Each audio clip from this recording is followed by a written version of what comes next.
মাঘী পূর্ণিমা উপলক্ষে কৈলাসহর কাউরাবিলের ১৪ দেবতা মন্দির প্রাঙ্গণে আজ অনুষ্ঠিত হয়েছে বিশেষ পূজা পাঠ ও মেলা। ১৭৪ বছরের ঐতিহ্যবাহী এই মেলার উদ্বোধন করেন সমাজ কল্যাণ ও সমাজ শিক্ষামন্ত্রী টিঙ্কু রায়। তিনি বলেন, প্রাচীন এই মন্দিরটি আধ্যাত্মিক চেতনা ও বিশ্বাসের কেন্দ্রভূমি। উদ্বোধনী অনুষ্ঠানে এছাড়া ছিলেন ঊনকোটি জেলা পরিষদের সভাধিপতি অমলেন্দু দাস, কৈলাসহর পুর পরিষদের চেয়ারপারসন চপলা রানী দেবরায়, মহকুমার শাসক প্রদীপ সরকার প্রমুখ। এই মেলায় রাজ্য ও বহির্রাজ্য থেকে পুণ্যার্থী ও দর্শনার্থীরা সমবেত হয়েছেন। শান্তি শৃঙ্খলায় নেওয়া হয়েছে পর্যাপ্ত নিরাপত্তা ব্যবস্থা।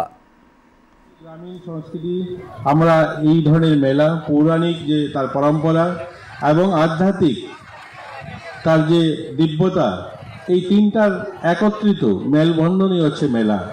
অর্থাৎ এই মেলাটা যেমন পৌরাণিকভাবে আমরা ২০০ বছর পুরনো বলছি, আরেকদিকে তার দিব্যতা, তার যে ভব্যতা, এত সুন্দর ব্যবস্থাপনায় এখানে পুজো অর্চনা চলছে। এর জন্য আমাদের কাজ হচ্ছে, সেগুলোর জন্য আজ আমরা যদি দেখুন মা ত্রিপুরেশ্বরী কালী মন্দিরকে কি সুন্দর সাজিয়ে তোলা হচ্ছে।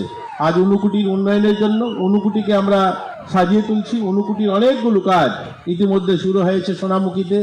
আমরা চাই আমাদের এই সমস্ত পুরনো যেখানে এই ধরনের মঠ মন্দির রয়েছে সেগুলোর উন্নয়ন হোক, সেগুলো আরও এগিয়ে যাক।